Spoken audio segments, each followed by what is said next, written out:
ಅಲಮೇಲ ತಾಲ್ಲೂಕಿನಲ್ಲಿ ₹110 79 ಕೋಟಿ ವೆಚ್ಚದ ಮಹತ್ವದ ಅಭಿವೃದ್ಧಿ ಕಾಮಗಾರಿಗಳಿಗೆ ಚಾಲನೆ.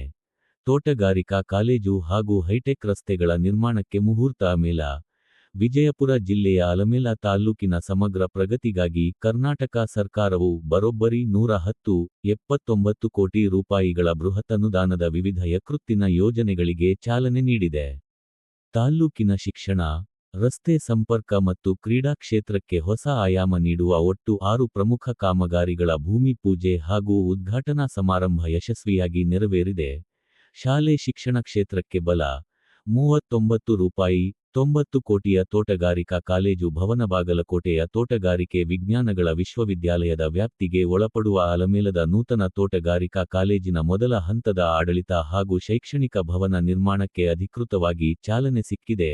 ಇದಕ್ಕಾಗಿ ₹39.90 ಕೋಟಿ ವೆಚ್ಚ ಮಾಡಲಾಗುತ್ತಿದ್ದು, ಗ್ರಾಮೀಣ ಭಾಗದ ವಿದ್ಯಾರ್ಥಿಗಳಿಗೆ ಕೃಷಿ ಮತ್ತು ತೋಟಗಾರಿಕಾ ಉನ್ನತ ಶಿಕ್ಷಣ ಪಡೆಯಲು ಇದು ಸಹಕಾರಿಯಾಗಲಿದೆ.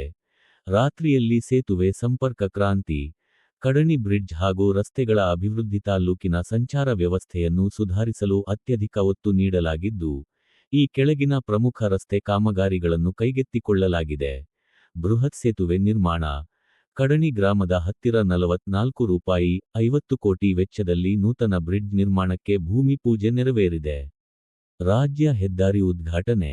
ರಾಜ್ಯ ಹೆದ್ದಾರಿ ಅಭಿವೃದ್ಧಿ ಯೋಜನೆ ಎಸ್ಎಚ್ಡಿಪಿ ಅಡಿಯಲ್ಲಿ ಜಿರಾಂಕಲ್ ಸದಾಶಿವಗಡ ರಸ್ತೆಯಿಂದ ಬಡೇದಾಳ ಪೆಟ್ರೋಲ್ ಪಂಪ್ವರೆಗಿನ ಕಿ.ಮೀ. 246, 50 ರಿಂದ 248, 30 ರಸ್ತೆ ಅಗಲೀಕರಣ, ಡಾಂಬರೀಕರಣ ಹಾಗೂ ಹೈಟೆಕ್ ಲೈಟಿಂಗ್ ಅಳವಡಿಕೆ ಕಾಮಗಾರಿಯನ್ನು ₹20.00 ಕೋಟಿ ವೆಚ್ಚದಲ್ಲಿ ಪೂರ್ಣಗೊಳಿಸಿ ಸಾರ್ವಜನಿಕ ಮುಕ್ತಗೊಳಿಸಲಾಗಿದೆ. ನಗರ ರಸ್ತೆಗಳು.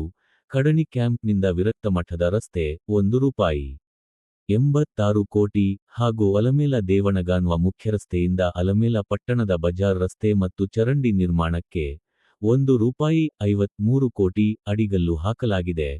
ಕ್ರೀಡಾಂಗಣ. ಕ್ರೀಡಾಪಟುಗಳಿಗೆ ನೂತನ ಕ್ರೀಡಾಂಗಣದ ಕೊಡುಗೆ. ಅಲಮೇಲ ತಾಲ್ಲೂಕಿನ ಯುವ ಜನತೆ ಮತ್ತು ಕ್ರೀಡಾಪಟುಗಳ ಪ್ರತಿಭೆಗೆ ಪ್ರೋತ್ಸಾಹ ನೀಡುವ ಸಲುವಾಗಿ ₹3.00 ಕೋಟಿ ವೆಚ್ಚದಲ್ಲಿ ಅತ್ಯಾಧುನಿಕ ಸೌಲಭ್ಯಗಳುಳ್ಳ ನೂತನ ಕ್ರೀಡಾಂಗಣ ನಿರ್ಮಾಣಕ್ಕೆ ಚಾಲನೆ ನೀಡಲಾಗಿದೆ. ಮುಖ್ಯಮಂತ್ರಿ ಸಿದ್ದರಾಮಯ್ಯ ಹಾಗೂ ಉಪಮುಖ್ಯಮಂತ್ರಿ ಡಿ.ಕೆ.